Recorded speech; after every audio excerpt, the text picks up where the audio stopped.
Match number 50 Rajasthan versus Mumbai. ನನಗೆ personally ಅನಿಸ್ತಿದೆ ವೈಭವ್ ಸೂರ್ಯವಂಶಿ ಮತ್ತೊಮ್ಮೆ ಈ ಥರ ಇನ್ನಿಂಗ್ಸ್ ಆಡಬೇಕು ಅಂತ. ಮತ್ತು ಪಾಪ ಮುಂಬೈದವರು ಏನು ಮಾಡಿದ್ದಾರೆ, ಅವ್ರಿಗೆ ಕೂಡ ಸಪೋರ್ಟ್ ಮಾಡಬೇಕಾಗುತ್ತೆ. ಸ್ಟ್ರಾಂಗ್ ಮ್ಯಾಚ್ ಆಗುತ್ತೆ ಇದು ಖಂಡಿತ. ಜೈಸ್ವಾಲ್ ವೈಭವ್ ಫಾರ್ಮ್ದಲ್ಲಿ ಇದ್ದಾರೆ. ಮುಂಬೈ ಕಂಟಿನ್ಯೂ 5 ಮ್ಯಾಚ್ ಗೆದ್ದಿದ್ದಾರೆ. ಯಾರು ಗೆಲ್ಬೋದು ಈ ಮ್ಯಾಚ್? ಕೊನೆವರೆಗೂ ಈ ವಿಡಿಯೋ ನೋಡಿ, ತುಂಬ ಇಂಟ್ರೆಸ್ಟಿಂಗ್ ಆಗಿರುತ್ತೆ. ಅದಕ್ಕಿಂತ ಮುಂಚೆ ನಮ್ಮ ವಿಡಿಯೋಗೆ ಒಂದು ಲೈಕ್ ಮಾಡಿಪ್ಪ, ನಿಮಗೋಸ್ಕರ ಇಷ್ಟು ಕಷ್ಟಪಡ್ತಾ ಇದ್ದೀವಿ. ಮತ್ತು ನೀವು ನಮ್ಮ ಚಾನಲ್ಗೆ ಹೊಸಬರಾಗಿದ್ದರೆ ಚಾನಲ್ನ ಸಬ್ಸ್ಕ್ರೈಬ್ ಮಾಡಿ. ಇದೇ ಥರದ ವಿಡಿಯೋಗೆ ಚಾನಲ್ನ ಸಬ್ಸ್ಕ್ರೈಬ್ ಮಾಡಿ. ನಿಮಗೋಸ್ಕರ 500 ರೂಪಾಯಿ ಗಿವ್ ಅವೇ ಇಟ್ಟಿದ್ದೀವಿ. ಈ ಮ್ಯಾಚ್ದಲ್ಲಿ ಯಾರು ಜಾಸ್ತಿ ರನ್ಸ್ ಹೊಡಿತಾರೆ ಮತ್ತು ಯಾರು ಜಾಸ್ತಿ ವಿಕೆಟ್ ತೆಗಿತಾರೆ ಅಂತೆ ಸಿಂಪಲ್ ಕಾಮೆಂಟ್ ಮಾಡಬೇಕು. ಫ್ರೀ ಇದೆ ಕಾಮೆಂಟ್ ಮಾಡೋದು. ವಿನ್ನರ್ ನಾನು ಟೆಲಿಗ್ರಾಮ್ದಲ್ಲಿ ಅನೌನ್ಸ್ ಮಾಡ್ತಾ ಇರ್ತೀವಿ. ಹೋಗಿ ಬೇಗ ಬೇಗ ಕಾಮೆಂಟ್ ಮಾಡಿ.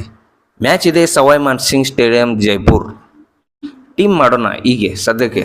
ಅದರ ಲಾಸ್ಟ್ ಮೂಮೆಂಟ್ದಲ್ಲಿ ಯಾವುದೇ ಚೇಂಜಸ್ ಆದರೂ ಅದು ಟೆಲಿಗ್ರಾಮ್ದಲ್ಲಿ ಅಪ್ಡೇಟೆಡ್ ಟೀಮ್ ನಾವು ಹಾಕ್ತಾ ಇರ್ತೀವಿ. ಅದಕ್ಕೆ ಪಿನ್ ಕಾಮೆಂಟ್ದಲ್ಲಿ ಟೆಲಿಗ್ರಾಮ್ ಚಾನಲ್ ಲಿಂಕ್ ಇದೆ, ಹೋಗಿ ಬೇಗ ಬೇಗ ಜಾಯ್ನ್ ಆಗಿ. ನೀವು ಎಲ್ಲರೂ ಗೆಲ್ಲಬೇಕು ಅಂತಲೇ ನಾವು ಪ್ರಯತ್ನದಲ್ಲಿ ಇರ್ತೀವಿ. ಫ್ಯಾಂಟಸಿ ಟೀಮ್ ಮಾಡುವಾಗ ಪಿಚ್ ಒಂದು ಕ್ರೂಷಿಯಲ್ ರೋಲ್ ಪ್ಲೇ ಮಾಡುತ್ತೆ. ಜೈಪುರ್ ವಿಕೆಟ್ ಇದೆ. ಲಾಸ್ಟ್ ಗೇಮ್ ನೀವು ನೋಡಿದಿರಾ. ವೈಭವ್ ಸೂರ್ಯವಂಶಿ ಬ್ಯಾಟಿಂಗ್ ನೀವು ನೋಡಿದಿರಾ. ಜೈಸ್ವಾಲ್ ಬ್ಯಾಟಿಂಗ್ ನೋಡಿದ್ದೀರಾ. ಡೀಸೆಂಟ್ ಬ್ಯಾಟಿಂಗ್ ವಿಕೆಟ್ ಇದೆ. ಬ್ಯಾಲೆನ್ಸ್ ವಿಕೆಟ್ನೇ ನಾವು ಅನ್ಬೋದು. ಡೈರೆಕ್ಟ್ 225 250 ಸ್ಕೋರ್ ಆಗೋದಿಲ್ಲ ಇಲ್ಲಿ. ಆದರೆ ಚೆನ್ನಾಗಿ ಥ್ರೂ ದ ಲೈನ್ ಯಾರು ಆಡ್ತಾರೆ ಈ ಪಿಚ್ ಮೇಲೆ ಅವರು ಒಳ್ಳೆ ರನ್ಸ್ ಮಾಡ್ಬೋದು. 180 to 190 ಪಿಚ್ ಇದೆ ಫಸ್ಟ್ ಇನ್ನಿಂಗ್ದಲ್ಲಿ. ಇದರ ಅರ್ಥ ಬೌಲರ್ಸ್ಗೆ ಏನೂ ಇಲ್ವಾ? ಹಾಗಿಲ್ಲ. ಸ್ವಲ್ಪ ಬೌಲರ್ಸ್ಗೆ ಕೂಡ ಹೆಲ್ಪ್ ಇರುತ್ತೆ, ಸ್ಪಿನ್ನರ್ಸ್ಗೆ ಕೂಡ ಹೆಲ್ಪ್ ಇದೆ, ಫಾಸ್ಟ್ ಬೌಲರ್ಸ್ಗೆ ಕೂಡ ಹೆಲ್ಪ್ ಇದೆ. ಒಟ್ಟಾಗಿ ನೋಡಿದರೆ ಬ್ಯಾಲೆನ್ಸ್ ಅಪ್ರೋಚ್ ಇದೆ. 180 ಅವರೇಜ್ ಸ್ಕೋರ್ ಇದೆ. ಅದಕ್ಕೆ ಲಾಸ್ಟ್ ಮ್ಯಾಚ್ದಲ್ಲಿ 200 ರನ್ ಚೇಸ್ ಆಯಿತು. ಅದಕ್ಕೆ ಒಂದು ಸಖತ್ತಾಗಿರೋ ಬ್ಯಾಲೆನ್ಸ್ ಟೀಮ್ ಮಾಡೋಣ ಬನ್ನಿ. ಸವಾಯ್ ಮಾನ್ಸಿಂಗ್ ಸ್ಟೇಡಿಯಂ ಜೈಪುರ್. ಇಲ್ಲಿ ಹೀಟ್ ತುಂಬ ಜಾಸ್ತಿ ಇರುತ್ತೆ. ಈ ಮ್ಯಾಚ್ ನಡೆದಿರುತ್ತೆ ಆವಾಗ 38 ಡಿಗ್ರಿ ಸೆಲ್ಸಿಯಸ್ ಇದೆ. ಹೀಟ್ ತುಂಬ ಜಾಸ್ತಿ ಆಯಿತು. ಇದು ಹೀಟ್ ಜಾಸ್ತಿ ಇರುತ್ತೆ, ಆವಾಗ ಹ್ಯೂಮಿಡಿಟಿ ಜಾಸ್ತಿ ಇರುತ್ತೆ, ಆವಾಗ ಸ್ವಲ್ಪ ಫಾಸ್ಟ್ ಬೌಲರ್ಸ್ಗೆ ಹೆಲ್ಪ್ ಸಿಗುತ್ತೆ. ಆ ಸಿಚುವೇಶನ್ದಲ್ಲಿ ನ್ಯೂ ಬೌಲರ್ಸ್ ತುಂಬ ಇಂಪಾರ್ಟೆಂಟ್ ಆಗ್ತಾರೆ. ಅಂದರೆ ಫಸ್ಟ್ 6 ಓವರ್ನಲ್ಲಿ ಬಾಲ್ಗೆ ಚೆನ್ನಾಗಿ ಮೂವ್ಮೆಂಟ್ ಸಿಗ್ಬೋದು. ಇದು ಮಾತ್ರ ಗಮನದಲ್ಲಿ ಇಟ್ಕೋರಿ. ಅದಕ್ಕಿಂತ ಮುಂಚೆ ನೀವು ಎಲ್ಲಿಂದ ವಿಡಿಯೋ ನೋಡ್ತಿದ್ದೀರಾ ಅಂತ ಕಾಮೆಂಟ್ ಮಾಡಿ. ಫ್ರೆಂಡ್ಶಿಪ್ ಮಾಡೋಣ ನಾವು ಬನ್ನಿ. ಕಾಮೆಂಟ್ ಮಾಡಿ ನೀವು ಎಲ್ಲಿಂದ ಈ ವಿಡಿಯೋ ನೋಡ್ತಿದ್ದೀರಾ ಅಂತ ಕಾಮೆಂಟ್ ಮಾಡಿ. ಬನ್ನಿ ವಿಕೆಟ್ ಕೀಪರ್ ಸೆಕ್ಷನ್ನಿಂದ ಶುರು ಮಾಡೋಣ. ಧ್ರುವ್ ಜುರೇಲ್ ಗ್ರ್ಯಾಂಡ್ ಲೀಗ್ದಲ್ಲಿ ಟ್ರೈ ಮಾಡಬೇಕು ಅಂದರೆ ಒಳ್ಳೆ ಆಪ್ಷನ್. ಫಸ್ಟ್ ಬ್ಯಾಟಿಂಗ್ ಮಾಡಿದರೆ ಜಾಸ್ತಿ ಇಫೆಕ್ಟಿವ್ ಆಗೋದಿಲ್ಲ. ಅಂದರೆ it all depends on the toss.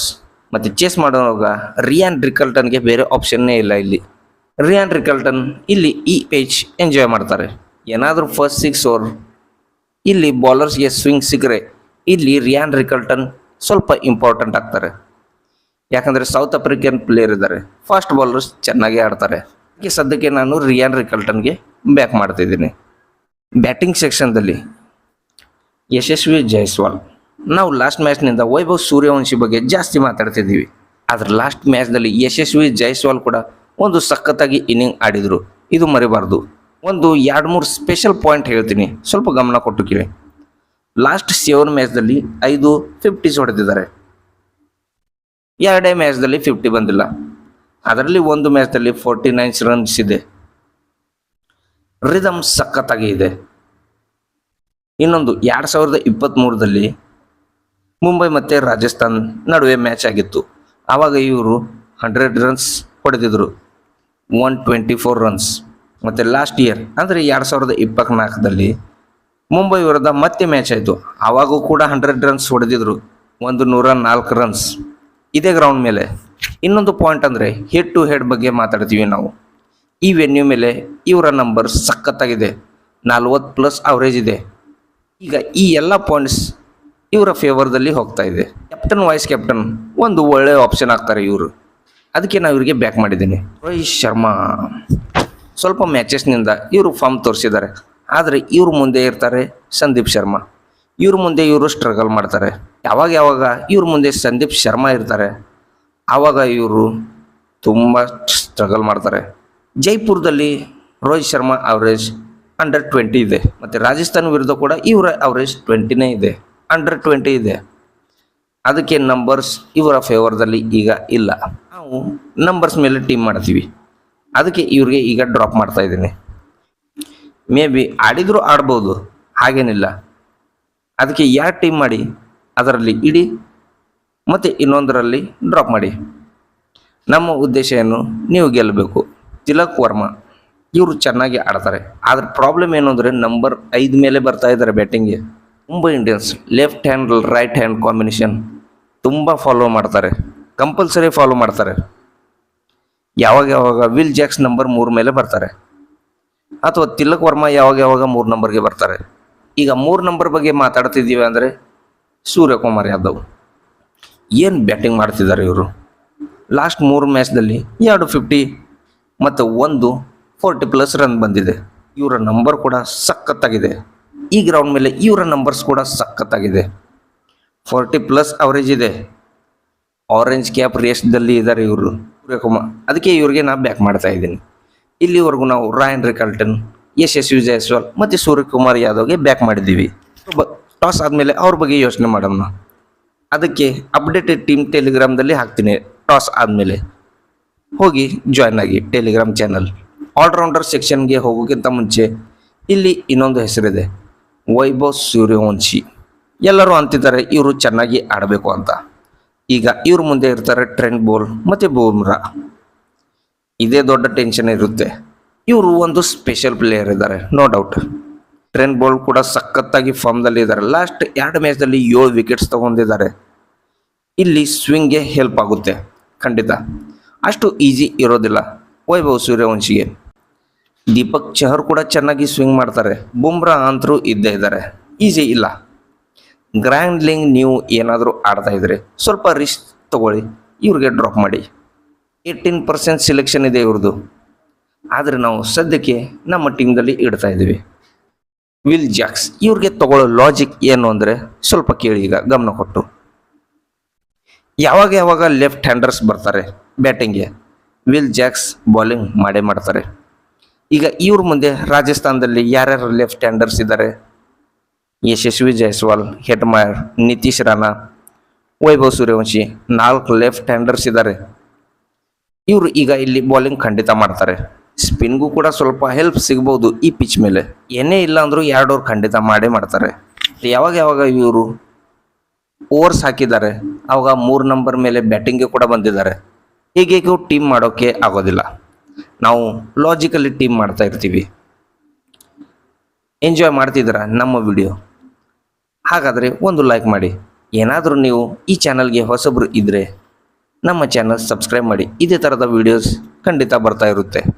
Hardik Pandya all rounder ಸೆಕ್ಷನ್ದಲ್ಲಿ ಲಾಸ್ಟ್ ಗೇಮ್ದಲ್ಲಿ ಕಾರ್ಬಿನ್ ಬಾಷ್ಗೆ ಆಡಿಸಿದ್ರು. ಸೌತ್ ಆಫ್ರಿಕಾ ದಿಗ್ಗಜ ಪ್ಲೇಯರ್ ಇವರು ಕಾರ್ಬಿನ್ ಬಾಷ್. ಇಂಟರ್ನ್ಯಾಷನಲ್ ಲೆವೆಲಲ್ಲಿ ಈಗ ಸ್ವಲ್ಪ ಸ್ವಲ್ಪ ಹೆಸರು ಆಗ್ತಾ ಇದೆ ಇವ್ರದ್ದು. ಇವರು 4 ಓವರ್ಸ್ ಮಾಡಿದರು, ಚೆನ್ನಾಗಿ ಹಾಕಿದರು. 2 ಓವರ್ ಡೆತ್ನಲ್ಲಿ ಹಾಕಿದರು. ಬ್ಯಾಟಿಂಗ್ದಲ್ಲಿ ಕೂಡ 10 ಬಾಲ್ಸ್ನಲ್ಲಿ 20 ರನ್ಸ್ ಮಾಡಿದರು. ಇವ್ರ ಕೆಲಸ ಇವರು ಮಾಡಿದರು. ಈಗ ಕ್ವೆಶನ್ ಏನು ಅಂದರೆ ಕಾರ್ಬಿನ್ ಬಾಷ್ 4 ಓವರ್ ಯಾಕೆ ಹಾಕಿದರು?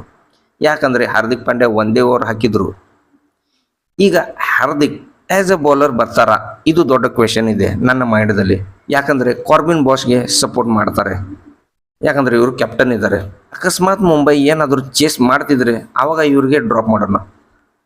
ಸದ್ಯಕ್ಕೆ ನಾ ಸೇಫ್ ಹೋಗ್ತಾ ಇದ್ದೀನಿ, ಅದಕ್ಕೆ ನಾ ಇವ್ರಿಗೆ ಬ್ಯಾಕ್ ಮಾಡ್ತಾ ಇದ್ದೀನಿ. ಯಾಕಂದರೆ ಅನ್ಪ್ರೆಡಿಕ್ಟೇಬಲ್ ಇದ್ದಾರೆ Hardik Pandya as A captain. ಅಂದರೆ ಲಾಸ್ಟ್ ಮೂಮೆಂಟ್ದಲ್ಲಿ ನಾನು ಕಾರ್ಬಿನ್ಗೆ ಕೂಡ ಬ್ಯಾಕ್ ಮಾಡ್ಬೋದು. ಸದ್ಯಕ್ಕೆ ಇವ್ರಿಗೆ ಬ್ಯಾಕ್ ಮಾಡ್ತಾ ಇದ್ದೀನಿ. ಇಲ್ಲಿ ನೋಡಿದರೆ 85% ರಿಯಾನ್ ಪರಾಗ್ಗೆ ಬ್ಯಾಕ್ ಮಾಡಿದ್ದಾರೆ. ಮತ್ತು ಹಸರಂಗ ಇವ್ರಿಗೆ 19% ಬ್ಯಾಕ್ ಮಾಡಿದ್ದಾರೆ. ಪಾಯಿಂಟ್ಸ್ ನೋಡಿದರೆ ಹೆಚ್ಚು ಕಡಿಮೆ ಸ್ವಲ್ಪ ಸೇಮ್ನೇ ಇದೆ. ಆದರೆ ಸದ್ಯಕ್ಕೆ ನಾನು ರಿಯಾನ್ ಪರಾಗ್ಗೆ ಬ್ಯಾಕ್ ಮಾಡ್ತಾ ಇದ್ದೀನಿ. ಹಸರಂಗಗೆ ಸ್ವಲ್ಪ ವೇಟ್ ಮಾಡೋಣ. ಬೌಲಿಂಗ್ದಲ್ಲಿ ಬೂಮ್ರಾ ಮತ್ತು ಟ್ರೆಂಟ್ ಬೋಲ್ಟ್, ಈ 2 ಪ್ಲೇಯರ್ಗೆ ನಾ ಬ್ಯಾಕ್ ಮಾಡಿದ್ದೀನಿ. ಈ 2 ಪ್ಲೇಯರ್ ಇಂಪಾರ್ಟೆಂಟ್ ಆಗ್ತಾರೆ. ಲಂಗ್ ಬೋಲ್ಟ್ ಲಾಸ್ಟ್ 2 ಮ್ಯಾಚ್ದಲ್ಲಿ 7 ವಿಕೆಟ್ ತೆಗೆದಿದ್ದಾರೆ. ಅದಕ್ಕೆ ಇವ್ರಿಗೆ ಬ್ಯಾಕ್ ಮಾಡಲೇಬೇಕಾಗುತ್ತೆ. ಇನ್ನೊಂದು ಪ್ಲೇಯರ್ ನಾ ಇಲ್ಲಿ ಸಂದೀಪ್ ಶರ್ಮಾಗೆ ಬ್ಯಾಕ್ ಮಾಡ್ತಾ ಇದ್ದೀನಿ. ಯಾಕಂದರೆ ಇವರು ತುಂಬ ಇಂಪಾರ್ಟೆಂಟ್ ಪ್ಲೇಯರ್ ಆಗ್ತಾರೆ. ಸಿಲೆಕ್ಷನ್ ಪರ್ಸೆಂಟೇಜ್ ನೋಡಿ ಜಸ್ಟ್ 17% ಇದೆ. ನಾ ಚಾಲೆಂಜ್ ಮಾಡ್ತೀನಿ, ಇವರು ಈ ಮ್ಯಾಚ್ದಲ್ಲಿ 2 ವಿಕೆಟ್ ತಗೋತಾರೆ. ನಾ ಇವ್ರಿಗೆ ಬ್ಯಾಕ್ ಮಾಡಿದ್ದೀನಿ. ಈಗ ರಾಜಸ್ಥಾನ್ ರಾಯಲ್ಸ್ ಕಡೆಯಿಂದ ಒಂದು ಬೌಲರ್ ಶಾರ್ಟ್ ಇದ್ದಾರೆ, ಅದಕ್ಕೆ ನಾನು ತಗೋತೀನಿ ಜೋಫ್ರಾ ಆರ್ಚರ್ಗೆ. ಇವರು ಸಖತ್ತಾಗಿ ರಿದಮ್ದಲ್ಲಿ ಇದ್ದಾರೆ. ಈಗ ನಮ್ಮ ಟೀಮ್ ಬ್ಯಾಲೆನ್ಸ್ ನೋಡಿ, 1 ವಿಕೆಟ್ ಕೀಪರ್, 3 ಬ್ಯಾಟರ್, 3 ಆಲ್ರೌಂಡರ್ ಮತ್ತು 4 ಬೌಲರ್. ಒಂದು ಬ್ಯಾಲೆನ್ಸ್ಡ್ ಅಪ್ರೋಚ್ ಇದೆ ನಮ್ಮ ಟೀಮ್ದಲ್ಲಿ. ಈ ಟೀಮ್ದಲ್ಲಿ ಏನಾದರೂ ಸ್ವಲ್ಪ ಚೇಂಜಸ್ ಆದರೂ ಕೂಡ ನಾವು ಟೆಲಿಗ್ರಾಮ್ದಲ್ಲಿ ಹಾಕಿರ್ತೀವಿ, ಹೋಗಿ ಬೇಗ ಬೇಗ ಜಾಯಿನ್ ಆಗಲೇಬೇಕು. ಅದು ತುಂಬ ಇಂಪಾರ್ಟೆಂಟ್ ಆಗುತ್ತೆ. ಯಾಕಂದರೆ 8-9 ಪ್ಲೇಯರ್ಸ್ ಸೇಮ್ನೇ ಇರ್ತಾರೆ, ಆದರೆ 2-3 ಚೇಂಜಸ್ ಮಾಡಬೇಕಾಗುತ್ತೆ. ಸಿಚುವೇಶನ್ ನೋಡಿ, ಯಾರು ಬೌಲಿಂಗ್ ಫಸ್ಟ್ ಮಾಡ್ತಿದ್ದಾರೆ, ಯಾರು ಬ್ಯಾಟಿಂಗ್ ಫಸ್ಟ್ ಮಾಡ್ತಿದ್ದಾರೆ, ಅದರ ಮೇಲೆ ಡಿಸಿಷನ್ ತಗೋಬೇಕಾಗುತ್ತೆ. ಈಗ ನಮ್ಮ ಟೀಮ್ ಕ್ಯಾಪ್ಟನ್ ಮತ್ತು ವೈಸ್ ಕ್ಯಾಪ್ಟನ್ ಮಾಡೋಣ. Rajasthan Royals lower middle order ಅಷ್ಟು ಸ್ಟ್ರಾಂಗ್ ಇಲ್ಲ, ಮತ್ತು ಬುಮ್ರಾ ಡೆತ್ ಓವರ್ನಲ್ಲಿ ತುಂಬ ಚೆನ್ನಾಗಿ ಬೌಲಿಂಗ್ ಆಗ್ತಾರೆ. ಅದಕ್ಕೆ ನಾನು ಇವ್ರಿಗೆ ಕ್ಯಾಪ್ಟನ್ ಮಾಡ್ತಾ ಇದ್ದೀನಿ. ಲಾಸ್ಟ್ ಮ್ಯಾಚ್ದಲ್ಲಿ ಕೂಡ ಇವರು 4 ವಿಕೆಟ್ ತೊಗೊತಿದ್ರು, ಅದಕ್ಕೆ ನಾನು ಇವ್ರಿಗೆ ಕ್ಯಾಪ್ಟನ್ ಮಾಡಿದ್ದೀನಿ. ಮತ್ತು ಜೈಸ್ವಾಲ್ಗೆ ವಾಯ್ಸ್ ಕ್ಯಾಪ್ಟನ್ ಮಾಡ್ತಾ ಇದ್ದೀನಿ, ಯಾಕಂದರೆ ಇದು ಒಂದು ಸೇಫ್ ಆಪ್ಷನ್ ಇದೆ. ಮಿನಿಮಮ್ ಇವರು 30-40 ರನ್ಸ್ ಹೊಡಿತಾರೆ ಈ ಮ್ಯಾಚ್ದಲ್ಲಿ. ಈವರೆಗಿನ ಅನಾಲಿಸಿಸ್ ಪ್ರಕಾರ ಬುಮ್ರಾ ಕ್ಯಾಪ್ಟನ್ ಮತ್ತು ಜೈಸ್ವಾಲ್ ವಾಯ್ಸ್ ಕ್ಯಾಪ್ಟನ್ ಮಾಡ್ಬೋದು ನಾವು. ಈ ವಿಡಿಯೋಗೆ ನಾವು ಸ್ವಲ್ಪ ಜಾಸ್ತಿ ಎಫರ್ಟ್ ಹಾಕಿದ್ದೀವಿ. ನೀವು ಕಾಮೆಂಟ್ ಮಾಡಿದರೆ ನಾ ಸ್ಕ್ರೀನ್ ಮೇಲೆ ತೋರಿಸ್ತೀನಿ ನಿಮ್ಮ ಹೆಸರು, ಅದಕ್ಕೆ ಕಾಮೆಂಟ್ ಮಾಡಿ ನೀವು ಎಲ್ಲಿಂದ ವಿಡಿಯೋ ನೋಡ್ತಿದ್ದೀರಾ ಅಂತ. ಮತ್ತು ಗಿವ್ ಅವೇ ಗೆಲ್ಲಬೇಕಾದ್ರೆ ಈ ಮ್ಯಾಚ್ದಲ್ಲಿ ಯಾರು ಜಾಸ್ತಿ ರನ್ಸ್ ಹೊಡಿತಾರೆ ಮತ್ತು ಯಾರು ಜಾಸ್ತಿ ವಿಕೆಟ್ ತಗೋತಾರೆ ಅಂತ ಕಾಮೆಂಟ್ ಮಾಡಿ. 500 ರೂಪಾಯಿ ಗಿವ್ ಅವೇ ಇದೆ. ಯಾವುದೇ ಪ್ಲೇಯರ್ ನಾನು ಮಿಸ್ ಮಾಡಿದರೆ ನೀವು ಕಾಮೆಂಟ್ದಲ್ಲಿ ನಮಗೆ ಸಜೆಸ್ಟ್ ಮಾಡಿ, ಅದರ ಬಗ್ಗೆ ನಾವು ಖಂಡಿತ ಯೋಚನೆ ಮಾಡ್ತೀವಿ. ವಿಡಿಯೋ ನಿಮಗೆ ಇಷ್ಟ ಆಗ್ತಾ ಇದ್ದರೆ ಒಂದು ಲೈಕ್ ಮಾಡಿ, ಚಾನಲ್ಗೆ ಫಸ್ಟ್ ಟೈಮ್ ಬಂದಿದ್ದರೆ ಸಬ್ಸ್ಕ್ರೈಬ್ ಮಾಡಿ. ಇದೇ ಥರದ ವೀಡಿಯೋಸ್ ಖಂಡಿತ ಮುಂದೆನೂ ಬರ್ತಾ ಇರುತ್ತೆ. ಸಿಗೋಣ ನೆಕ್ಸ್ಟ್ ವೀಡಿಯೋದಲ್ಲಿ. ಐ ಹೋಪ್ ಸಬ್ಸ್ಕ್ರೈಬ್ ಮಾಡಿರ್ತೀರ ನೆಕ್ಸ್ಟ್ ವೀಡಿಯೋದಲ್ಲಿ ನೀವು. See you and goodbye, best of luck.